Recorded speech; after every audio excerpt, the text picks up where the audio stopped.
Hello, everyone. Good morning, good evening, good afternoon, wherever you are in the world. Podcasting for Business, episode 16, where we show you how you can use your podcast to get more listeners, more clients, and more credibility. Ronsley, how are you doing, my friend?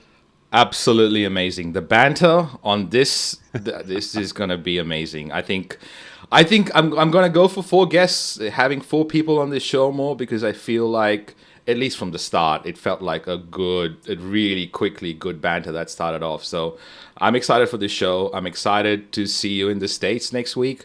That came quickly. And yeah, let's do this. It's going to be great. American summer. It's beautiful over here. And I mean, with the banter that we have with Sandy and Paul, who we'll bring on shortly, we couldn't hit record fast enough because of all the great things that were happening. So this is going to be a very enjoyable show. The mistake that we're going to cover today is mistake number 49, being overstressed and underprepared for your interview when your guest is present. That's a very, very big one. And if you would like the top 10 biggest mistakes that business owners make with your podcast, as well as actionable steps on how to fix them, go to mistakes.wearepodcast.com or drop a comment below and the team will send that free PDF out to you. Ronzi is going to cover a tactic today, which is really great. It's an amazing podcasting tool. You know what? I'm going to save that one for Ron's to even give some overview because it's such an awesome one that really, whenever we share it with our group, people absolutely love that one. And we're going to bring on Sandy and Paul, who are going to talk a lot about their podcasting journeys and all of their experience. And we'll cover a ton of awesome information in this show. Again, this is Podcasting for Business, where we show you how to get more listeners, more clients, and more credibility, all from your podcast. Ronsley. What's going on? I think it's great timing now to bring on our special guest. What do you think? We've got Paul, who is the host of the Future Directors podcast. He's joining us live from Perth, a very, very, very remote capital city in Australia. and we've also got Sandy, who's an award-winning radio host, who is all the way in New York. So I feel like we have all corners of the globe covered. Paul, how are you doing, first of all? I'm actually doing really well. I'm full of energy, even though it's like 7:30 in the morning here. Oh, that's right. It's a different time zone. I keep forgetting. I keep thinking Australia's on the same time zone. Let me start with this. Country. Let me start with this, Paul. Like I feel like we haven't caught up in a while about your podcast in particular and your business. Would you like to? I'd love to. So I know that you have a business for future directors that you put them on boards and. It's a great business. It's changed so much. Oh wow! Let's get a breakdown on what the business is, how it has changed, and how the podcast has evolved along with it. Yeah, great start. So Future Directors is now an education and community platform for board directors of all stripes, not just pinstripes. And we're in the business of helping directors and boards around the world become high performance and fit for the future. So that's sort of our business model. So we've become a bit more of an ed tech business where everything's moved online. Whilst we run live programs and events, we're building this e-learning platform and global e-learning community platform. So we've become a bit of a startup in the last 12 months. It's been a massive evolution. And, you know, the podcast has been put to one side from a time perspective. But the exciting thing is I've recorded about 20 episodes of the podcast as we sort of relaunch it with a slightly different model. So I'm really excited to bring the podcast back. Yeah. So you mentioned when we were talking, and Sandy, James, feel free to chime in whenever you feel like. You mentioned that the podcast was put aside for time reasons. So when we spoke, you mentioned that there were like things that hindered the podcast progress. But let's break down the hindering part. Like what gets in the way, and why do you feel it gets in the way? I think the hindering part was time and energy. There was a lot going on, and I think I love chatting to people. I was doing these conversations, and so I said we should record these, and hence the podcast started because they were fun and they were engaging and they were on point for us. And then I think the last 12 months, so there's a lot been going on in my personal life. My marriage, I've separated from my wife, who runs Ronsley as well. That's some big news. And we were moving, obviously, across country before that. And so there's a lot of disruption. And then the business model completely changing from a sort of growing business to a sort of startup, where the sort of instead of cash flow is king, fundraising is king model. So there's a lot of disruption, great disruption, but I think some things had to go. So at the time, I was writing my second book, and going in that content space, and I just felt I didn't have the energy, and also I suppose I didn't feel as engaged with some things. So I think I love really engaging with my guests on the podcast and talking peer to peer. And I just didn't feel I had that at the time, but now it's back in spades. Love it. Tell us about the second book that you're working on, Paul. We'd love to hear about some of the content you're sharing with that. Yeah, so my first book, I've seen Sandy's got a little award there as well. Mine looks very similar. And I should start displaying it over here. Not there, I'm all backwards. Yes, right on top of that plant. So my first book was Right Seat, Right Table, and that's about helping people start their journey in the boardroom. And then the one I'm sort of writing long term, I actually started it in Brisbane during COVID a few years back. I was walking along the river, talking to myself, writing, doing notes, dictating notes. It's called Leave Your Ego at the Door. So that's about becoming a high impact board director inside the room, and a lot of it's about just leaving that, as I said, leaving that ego at the door. That's literally where the title comes from. But I've paused that one because I'm actually going through that journey myself around ego. So it's a bit of a self exploration. And I've started writing my third book, which I've jumped forward, which is called The Atomic Boardroom. And it sort of builds on Atomic Habits model, but it's about all the little micro things you can do in your boardroom to elevate its performance. And it's built off the back of our evaluation tool that I built a few years back. The reason I wanted to ask that, Paul, was because, what's happened with the pandemic, and obviously you've had a lot of personal changes too. And you mentioned ego there, and I think being so upfront about that as a vulnerability would suggest that you are well on your way to resolving any issues that you might have in terms of ego. It's just interesting to see the work there. And you mentioned putting the podcast on hold. So I was wondering, when you think about a podcast in terms of having the impact that you want to have, and having conversations that you want to have, and putting out content that you want to have, what conversations and what content comes to mind, like now? Well, now, yeah. So where we were with interviews, we were hour-long episodes chatting to people who sit on boards or support boards and talking about their journey. And I think with what's happened over the last few years, we've changed it to shorter episodes talking about real issues that the boardroom has a role in solving. So these could be internal issues around board dynamics, or a problem board director, or whatever it happens to be, or burnout, or issues that boards are dealing with. So it's changing tack to be far more, I suppose, in the same way this podcast is in terms of tactics and mistakes. It's sort of, we've turned it similar. So my guests are now experts across a whole number of different fields, which we can support. And the reason, the reason I started the podcast was really not so much to get a huge amount of listeners and leads or something for a business. It was really about partnership development, and also sort of blooding new speakers, because we do a lot of programs and events, and now with this online platform, it's a way of just testing how good they are on the podcast, and introducing ourselves to them, because it's a great way of just cutting through the noise of requests to speak or attend or something. Everybody still, even though podcasts are everywhere, people still want to attend and be in a podcast and talk about themselves or help. So it's a great way of doing that. Yeah. I left the space because I thought maybe Sandy wanted to say something. It looked like you were about to say something. I was do I look like or everybody zoned out, or I don't know.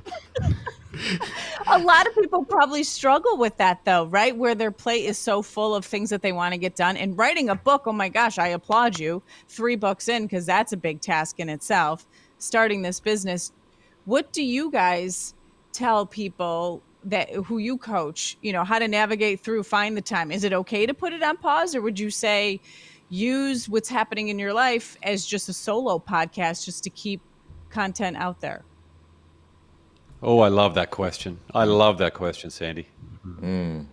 Well, I believe that that the podcast is the best business development tool. There's nothing like it, and if it's used correctly, and even now, if you see like where our efforts are going into, it is really about having these conversations or creating this kind of environment where these conversations happen.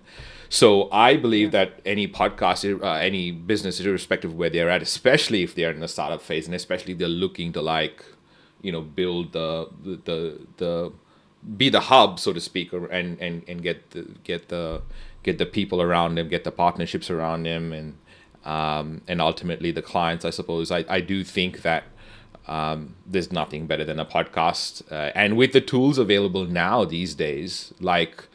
I've taken back my podcast from the team. I do it all myself, with the exception of the audio, which Tiago does for me. But everything else is really myself, primarily because I get a lot of people saying, "Hey, I don't have the time to do it." So I'm like, well, I don't know whether that's necessarily an issue. Maybe it is a look at the strategy, because that's what I feel is the biggest issue for podcasters is the fading. Because after a while, whether it is a podcast or any content creators or any sort of, and maybe in the radio world as well, Sandy, I'm keen to actually hear that from you, like, because you can fade not only because there's no money coming in as a business owner, podcaster. You can fade because you don't know what content to cover next, or you can fade because you've got all these other things happening and you're like, oh, I no more energy for that. So I'm keen to know whether that happens in the radio world, because you've been doing this for 20 odd years, and there must be times when you're like, I don't know really whether, or is there, maybe I'm wrong on that. Well, like I kind of view it, and I guess everyone views podcast or how they'll use their podcast differently. I see it as a way, or one of the many ways that you can use your podcast. I think it's really important to just get yourself out there. So if the podcast, because a lot of people they think of a podcast, let me interview someone, right? Which is good, because you're right, Paul. It makes connections. It gets you in the door. Yeah, all those obvious things but is it okay to do a solo podcast and kind of just talk about those days? Oh my God, I just got off the phone it could be a 5-10 minute podcast, just talking about your life, the storytelling of how it is so challenging to juggle all these things that are on your plate. And it's almost like this behind the scenes voyeuristic look at Paul's life or whoever's life. And it's so brutally honest, like, oh my gosh, I'm going through a divorce. I don't really have time for this, but I feel like this is important to talk about this because I know this is connecting with someone. I'm trying to write a book. And do you guys think that would be a good enough content for a podcast for a business owner? Well, what I do think is, if it's recorded first, the decision to publish can be made later. And I think what's going to happen with just recording is giving your thoughts an audience, which we don't do. And what happens is those thoughts go around and becomes this vicious circle inside our heads. But just giving it an audience, even if the audience is ourselves, and then making a decision from there whether it is publish worthy. But the other part that comes with that is, how much of myself am I willing to show the world, and at what point, right? How much of me is healed enough that I can show this scar to the world? So there's a lot of elements in there that. And I yeah, sorry, Ron. I was going to say that on that inspired content, there is so much content that you could create now, Paul, talking about things that have happened to you in the last 2 years, at a time when people have never been more receptive to those messages. There's been a lot of turmoil, a lot of heartache, and there is an enormous amount coming with everything that's happening in the economies all around the world in the next 12 months. So I've certainly found that with my journey. Like before I had kids 3 years ago, I wasn't producing any content or bringing on guests and talking about parenting at all. The moment I had kids, it was like this parallel world that was existing that I had no idea was here, and that was kids and the struggles that parents go through and how tough that is. And I found myself gravitating towards releasing little pieces of parenting and my struggles around that. And my audience has been very, very receptive to that. And there was the State of Origin game the other day. State of Origin, for those who don't know, it's a rugby league game. It's like the Super Bowl in Australia. It's my favorite sporting event in the entire world. It's 3 games. It's my state, Queensland, against New South Wales, our rival state, who we call the Cockroaches. They call us the Cane Toads. And we were losing. Queensland was losing at halftime the other day. And they interviewed the coach after one of our players got sent off. He got put in the sin bin for 10 minutes, so we were a player down. And they interviewed the coach about what he said at halftime. And he said, what an opportunity to prove how much you guys want it. And I was like, wow, that's so good. So anything that you're resistant to, or when you're feeling that adversity, thinking about what an opportunity to prove how badly you want it, or what an opportunity to prove how bad you want to have that impact, or all of those different things that you want to have. Yeah, it's, well, first of all, I think you would have lost most of your international audience through that little one there, James. Even I should mention too, Queensland got destroyed in the second half of that game too, unfortunately. You know, you have to explain what rugby league is to most people as well, because it's only played in 2 countries pretty much. My home country, Australia, or a little bit of New Zealand. Yeah, I think it's really interesting that on reflection, listening to what you're saying, I could have carried on the podcast and made it those, as you say, Sandy, 5-10 minutes of just me talking and going through my journey, because I stepped off a couple of boards through that period as well, because I didn't feel like I had that, you know, I was adding any value because I was too distracted. And that's all part of the ego book. I noticed myself turning up to the board meetings, and I was on a UK based international board, so it was all virtual, but I'd be up at, you know, the late hours, tired, irritable, and I'd turn up, and that's not normal for me, and I'd be snapping. I'd be a bit snappy, and in the end, it wasn't that drove me to change things, but it was really just the energy and the time. But there was they were the symptoms and the signals. And I suppose I could have been commenting and sharing that, because one thing we've noticed from our research is, you know, in the boardroom, it's actually quite a lonely profession. Whether a voluntary board director on a charity board, or you're a corporate director and paid a lot of money, you may be in a collective, a group of peers, but it's not like you're working day to day with these people. You turn up for 6 to 12 meetings a year. You might have a few events you do. It could be online. It could be local. So you're not really working hand in hand with each other. And there's not a lot of vulnerability in the boardroom as well, unless it's a really high performance one where they've built that sort of culture. So it can be very lonely. And, you know, you are independent generally. So it could have been really useful for me to share that journey with people, and especially during the COVID years, because I think a lot of people are feeling that. You talk about, we're seeing the great resignation. It's happening in the boardroom too. People are just downsizing their roles because they've just burnt out. And what I wanted to ask on that note, Paul, because you know, you're in that world, and we've all been through that world, is the world of COVID, the world of virtual, the world of Zoom, what's happening right now as well. I mean, I had a podcast that was really focused on interviewing people in person, and I used to fly around the world and interview them in person. And then COVID happened, and it had to go virtual. And while our podcast went virtual as well, and you know, it not only doubled it 10 times our audience, because we did go virtual, and we had people from 30 countries and all that kind of stuff, which would have not happened if are people getting sick of the virtual, and I mean, I'm phrasing it wrong. Is it Zoom fade happening, or if people want to see each other? Are people looking for different things now that we've been virtually connecting for all this while, or is it, I love this virtual world where I can be on my own and be by myself and connect when I need to connect? What's it looking like out there for in the world of boards?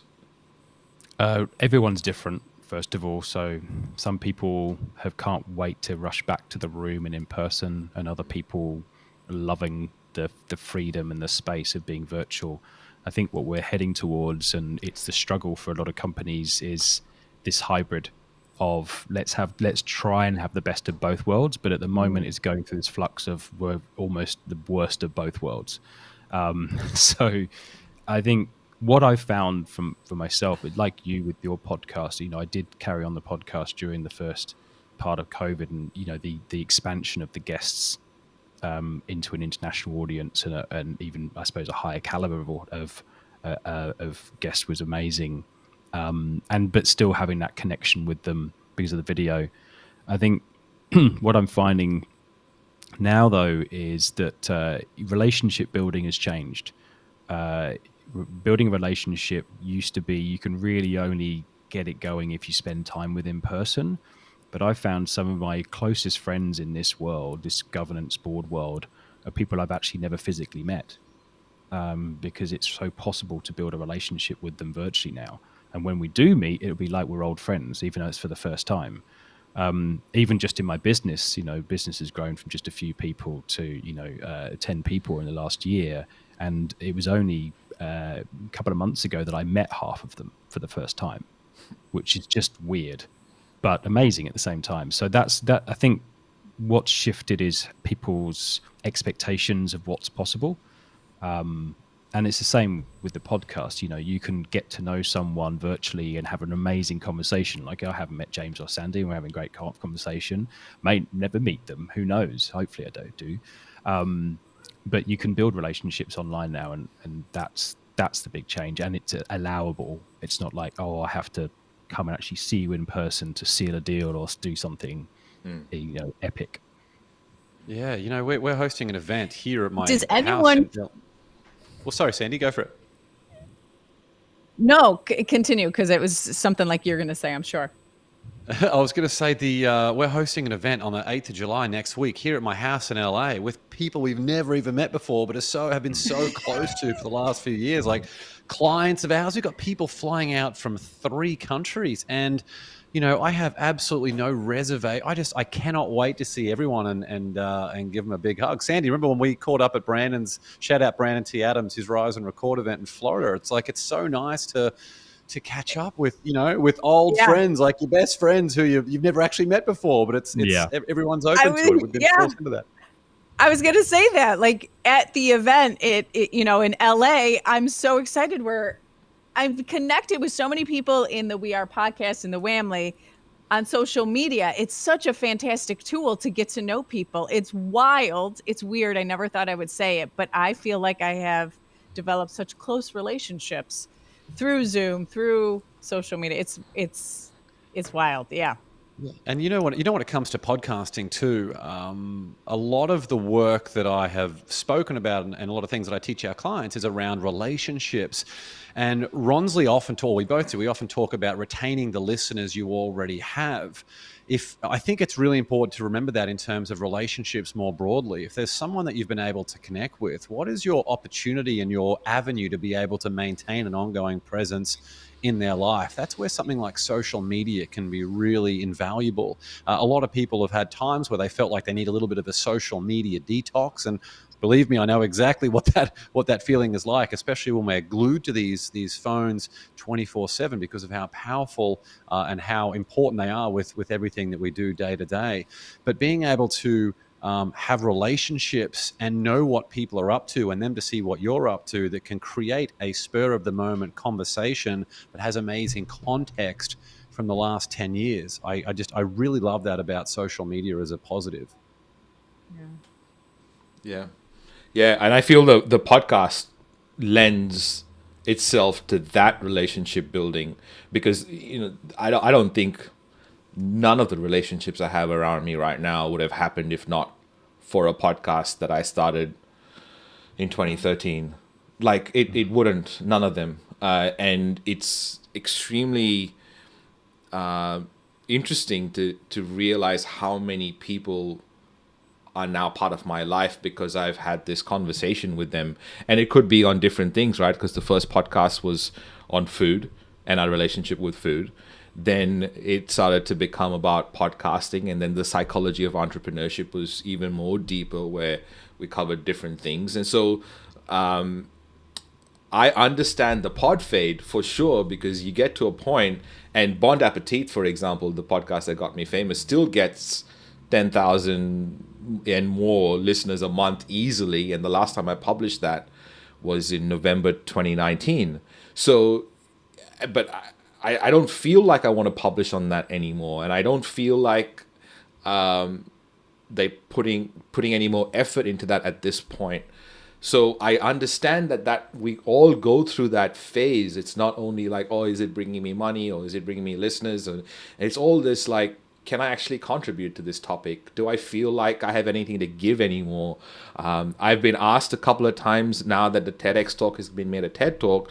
I've been asked by a couple of TEDx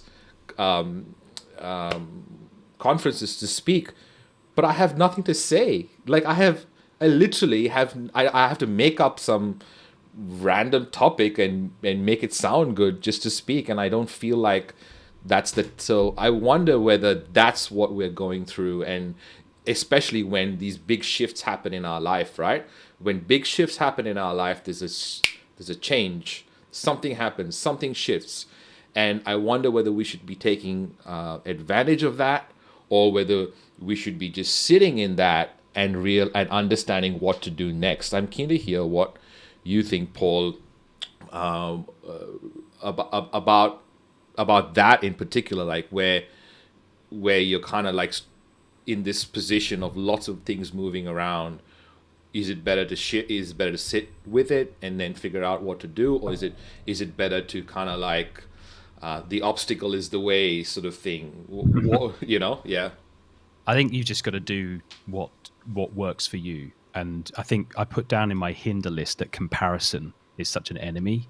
You know, everybody, someone's got a great podcast. Why aren't I doing that? Stopped. I just thought your TED talk should be, I've got nothing to say. And you just use 7 minutes of silence.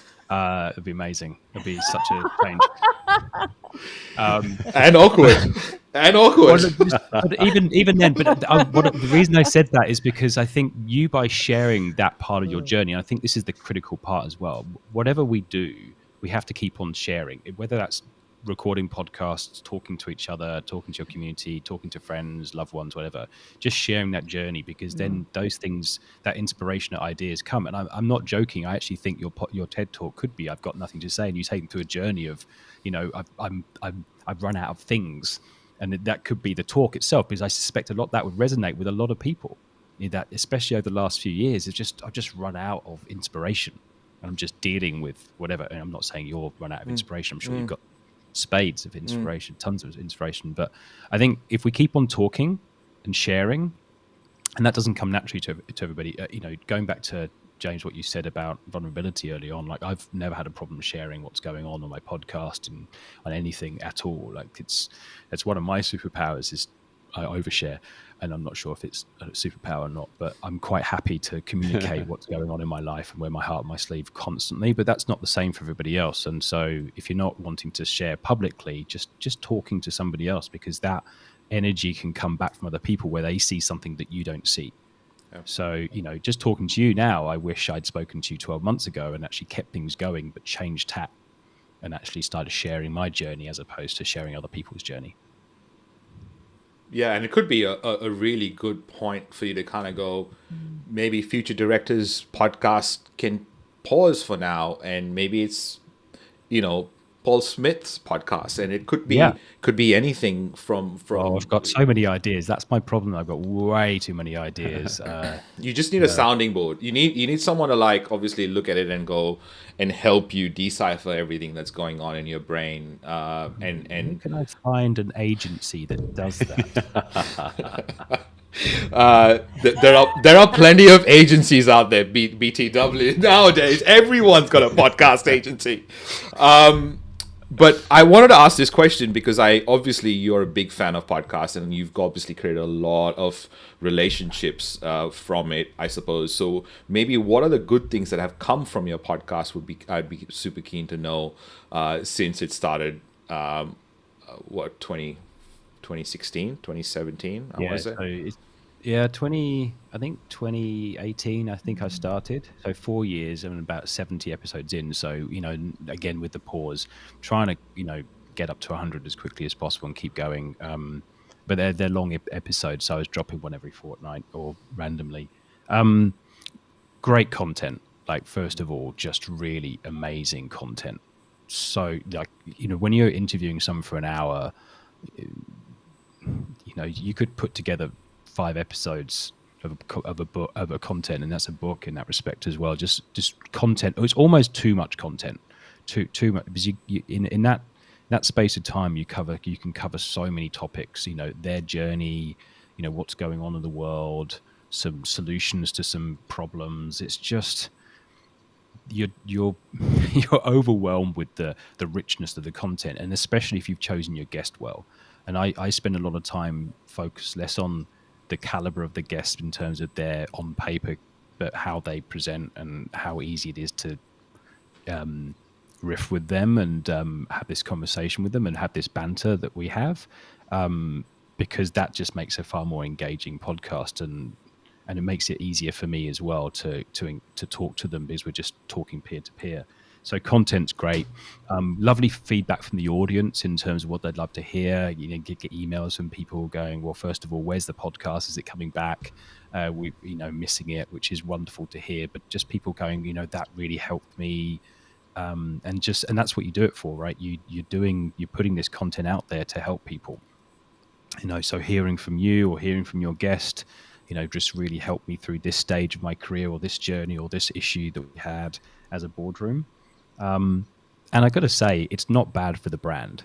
And it's, for the personal brand as well as the business brand. My podcast started called Boardroom Hustle. And eventually I sort of decided to align it all behind the Future Directors brand and, myself behind the Future Directors brand. And it is great. I think it's, in the same way when you're saying you're an author, saying you've got a podcast is pretty much the same, especially if you've kept it going. So it's great for the brand, great content. It's wonderful to hear your audiences. It's a great way of, as I said, we've got blooding new speakers for programs and events. It's just so many different things, and then that's on top of any business that comes out of it, and we have had business come out of it. It's not in isolation, a lead generator in isolation. It's a number of different things that are at the top of the funnel, and we don't, as a company, because we've got so much other content, we don't parade the podcast enough as we should do. And like Ronsley, we're still getting thousands of downloads every month on our podcast after pausing for 12 months. So I can't wait to come back. That's huge, Paul. And when you think about in terms of, this is for business owners more broadly, if you're thinking about the average revenue that you make per client might be $8,000. And what if that person is your ideal client who then refers you to 2 or 3 people who refer you to 2 or 3 who refer you to 2 or 3? Having the decision to have a podcast could be worth $1 million to your business. And the people who aren't doing a podcast, I just don't believe there's any comparison in terms of being able to get that attention, convert that attention into engagement, and turn that engagement into sales to grow your business in the ultimate purpose-driven way, like a podcast, not to mention the content relationships and everything else that just comes out of it. We've only got 10 minutes left today. I want to make sure that we can cover the mistake and then go into Ronsley's tactics. So, because I also want to get Sandy and Paul's thoughts on this mistake too. The mistake that we have for today is mistake number 49, being overstressed and underprepared about the details when your guest is present. So what I want to do is I want to put it back to the 3 people we have joining me today. When you think about examples of being overstressed or examples of being underprepared, maybe that's through the show that you had yourself. Maybe it's through when you were a guest on someone else's show. What comes to mind when you think about people who are underprepared and overstressed when your guest is present for a podcast interview? Did that make you cringe even writing that, underprepared? Because that is so not you, James. Absolutely. I was like, I feel dirty just even bringing this up. Underprepared. I think it's pronounced Ronsley. It's not pronounced underprepared. When it comes to your podcast, Ronsley, I will say it's very, very good what you do and seeing the way that you do that with your guests. So it's great. But I mean, when you have someone on when you're appearing as a guest on someone else's show and they're like, I'm just looking at your website now, or what questions do you want me to ask you? It's so annoying. I actually had a guy last week who was the opposite of that. He said to me, he goes, just before I hit live, What do I need to do to make sure this is the best interview that you've ever done? Yeah. And I was like, wow, that's such a great question. I'd never heard that after doing hundreds and hundreds of interviews. And it's a bit like when you're coaching someone and you say to them, how do you want this coaching to be different than any other coaching that you've done previously? It's a great way of doing that. But anyway, what are some examples of overstressed or underprepared, or what comes to mind on this topic? Well, for me, I mean, I'll go first and share that it happens to me. It happened to me, and the one time that it happened to me was in New York City when I was first going to meet Gary Vaynerchuk, that is, and I was late because I didn't calculate the New York City traffic, and I got in my head, and I the only way I could tell you what I was going through is I felt like it was game day, and I choked. I felt like the pressure got to me. I felt like it was my one chance to show what I was made of, and I fucked it up. And that just snowballed and spiraled. And luckily, when I actually got into the meeting, I didn't speak much because Gary doesn't give you a chance to speak. So I think that that's the first thing that popped in my head. Like, stuck in New York traffic, inside my brain going, I fucked up this opportunity, is something that I don't think I'll ever forget, probably. But it felt like I was underprepared. It felt like I didn't prepare well, even though I was constantly worrying about it. But I don't know, that definitely pops in my head for me. And Ronsley, updating the process after that is such a big thing. Like when I hired someone to shoot the video and do the audio for a really important interview that I had for someone on my show, and the person forgot the audio gear. Like I just, I left it I was too relaxed. I should have been like, look, this is important. Please triple check that you've got absolutely everything. A simple text message might have completely alleviated that. What about you, Paul? I think my underpreparedness shows up in the podcast itself, where my mind will drift. That was a little example there, and because you're not fully prepared, you're not potentially fully engaged as well. And I think I found that sort of, especially when you're doing virtual, the distractions, whether they're internal or sort of on your screen, can come in, and just shutting that down. And I noticed as I was becoming less prepared and doing things more on the fly, I didn't have in the same way you, James, took us nicely over to the mistake. You had those segue pieces where you can just bring us back in line, bring a conversation to its conclusion and move it through to something else. And I always had, when I was fully prepared, I had just like 3 little, what I call segues, just to change tack or bounce off. But I remember towards the end when I was just, losing the energy for the podcast, I wasn't putting that preparation in, so I was trying to freewheel everything. So I get distracted, and at some point I'd lose a train of thought mid sentence, and I'd shared that I've completely lost what I was going to say because I've got 1,000 things going in my head, and that was due to under preparation. Paul, so much in that, it's not the will to win, it's the will to prepare to win. Like Mike Tyson just going back to the corner halfway through a boxing round and just being like, look, I just don't have it anymore. But being able to recognize that, I think, is important. So that's a really valuable share, what you just had there. What about you, Sandy, before we go over to Ronsley for the tactic for today? Well, underprepared and overstressed is my Wi-Fi right now because it looks very choppy. So I apologize for this. I'm like in 2019 right now, learning Zoom. I think sometimes don't you agree? There's like a sweet spot of being too overprepared and too underprepared. Because if you're too overprepared, which I have been, because I try to plan and prep everything, then like you, Paul, I'm so focused on the next question that I'm not really listening. I'm not in the moment. So there's such a sweet spot with, over preparing and under preparing, but also when you overstress and you're so worried about it and you forget that it's just a person you're talking to, you're so worried, like, oh my God, this is Gary V. And you get in your head. I mean, I think I would too. You almost make yourself underperform. Yeah. You got to just trust yourself. You know what you're doing. This is just a person. You're just being curious. Find something as you're preparing, something personal about them. I think, James, you have said that before too. So you can connect with them Yeah. on a personal level. So you take the business out of it at first, and then you just kind of relax. But it is a sweet spot that you have to find. It's a great point you make, Sandy, which I wanted to just come in and just stress that about having that connection with someone and finding that bond with someone is such a critical part of a great interview. And the worst interviews, whether they're podcast, on stage, TV, are the ones where it's just question, and there's just no engagement. There's no that's not how people talk in real life. It's fine for a magazine interview, when you're reading question answer because it's static. It's like it's not that you're not there with them. But when you're listening live or you're watching live, you want to be part of that conversation. If it's just like, here's a question, here's an answer, right, next question, it's not engaging. So I can, that's such a good point. Like if you just, here's a list of questions I want to ask and I'm not going to listen to the answers, I'm just going to move on. That is just, I turn off straight away from that sort of stuff. Yeah, and when something's out of your control, like reframing that to being like, wow, I'm so stressed. Why am I in this situation again?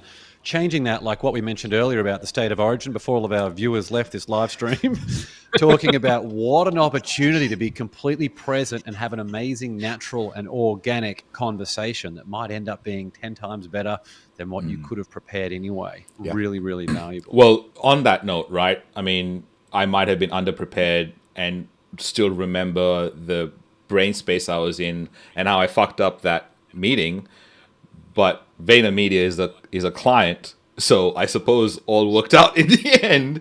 And it is way past what I thought was possible because I still don't have a podcast episode, which would I suppose as a podcaster I'd first go for the podcast episode with Gary. But what I got was a relationship and way more. And I feel like that part of the podcast is hard to explain to someone. Is like, how do you explain that the podcast brings you these things that would have not been possible if not for the opportunity of you being in the room? Yeah. I'd also Ronzi, say you also that have the most boss photo of you and Gary Vaynerchuk in his office too. So I think that was worth it, the price of admission alone. That photograph, sorry, Paul, that photograph I almost did not take because I said, this is how stupid I was. I said, no, I don't want the photograph. I just want the relationship. And Gary turned to me and said, fuck off. Just take the picture. Get it on this wall so people... I was like, what? And I was so in my head. I was so in my head. I didn't know what was going on. I was just like, I felt... Anyway, that I have to say that... out of all the meditations and all the preparedness and all the stuff I've done, admitting to that and being in that position is really horrible because you're like, I shouldn't be here. Why am I here? And you get stuck in the fact that you shouldn't be there rather than the fact that you are there, right? So, and I think that's where I was at. Sorry, and that's what I was going to say. That's what I was going to say. I think you may have felt underprepared in that moment, but the preparation you'd actually done had been years in the making. And I think if you're consistently turning up, all of that's really the preparation. So if you're a business owner starting a podcast who knows your topic and knows your guests, then even if you are slightly underprepared for your guest, you've done all the preparation to be able to still pull it off. And that's what you did, Ronsley. You'd worked your way to get in that room with him. And you may have felt completely underprepared in that moment for just a few things, but the preparation was really the years in the making. Well, thank you, Paul. I feel a little bit better about sharing that story right now. Yeah, that's huge. We have a very little bit of time left. Ronzi, I think cast feed validator is something we need to cover today. It's really, really, really important. Do you need a RSS feed from anyone? Do you want Paul to send you one, or have you got one already? I think I have one ready here, but let me switch screens so I can... So cast feed validator, just as Ronsley's doing this, to check the vital signs of your podcast, there's so many little things that this reveals. So cast feed validator is an amazing tool. When you use this for the first time, you'll be blown away. Yeah, and by the way, if you haven't already, Future Directors Podcast is where you go to find all Paul's work. Go check that out. Cast Feed Validator.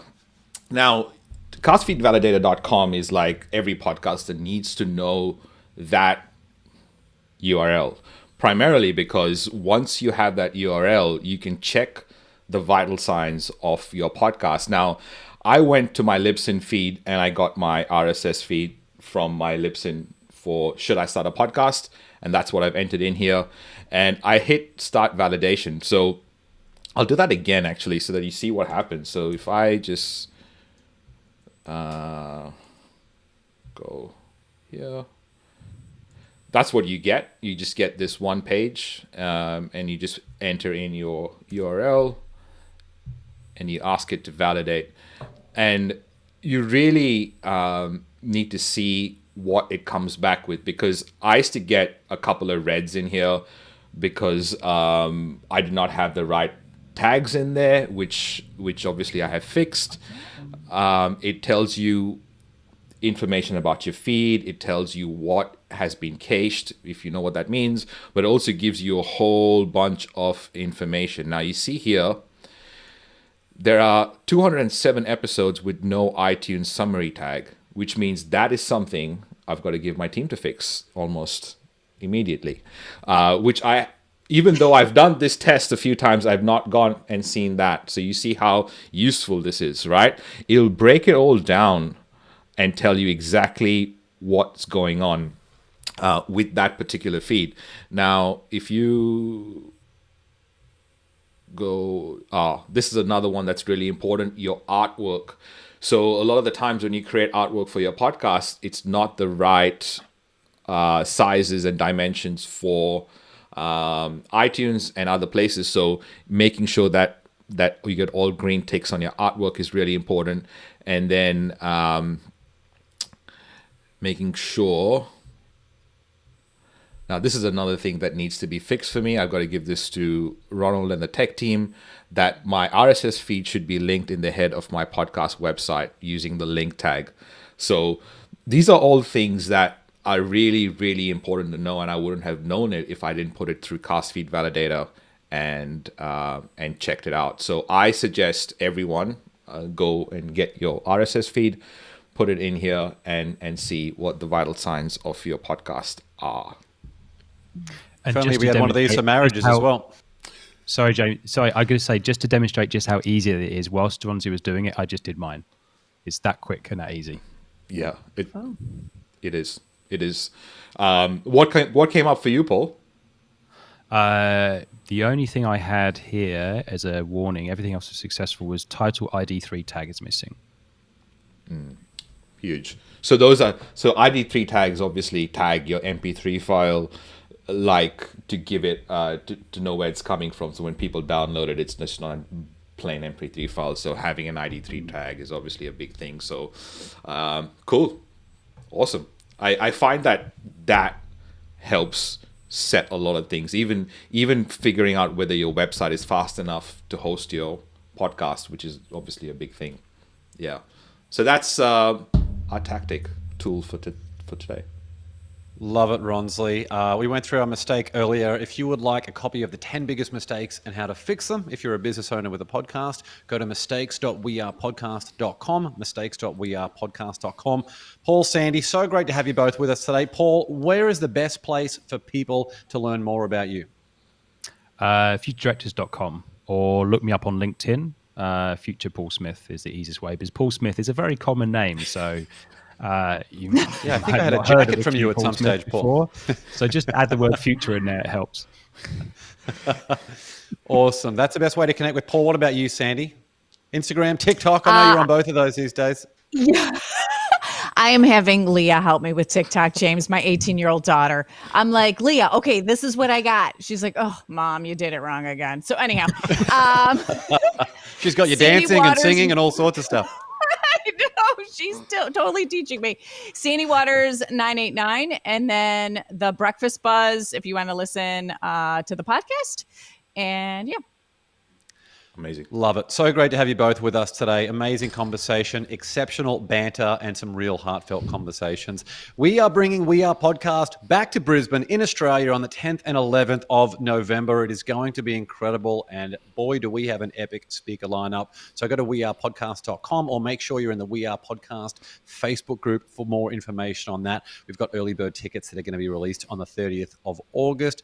Ronsley, Paul, Sandy, thanks for joining us today, and come check us out in 48 hours' time for the next episode of Podcasting for Business.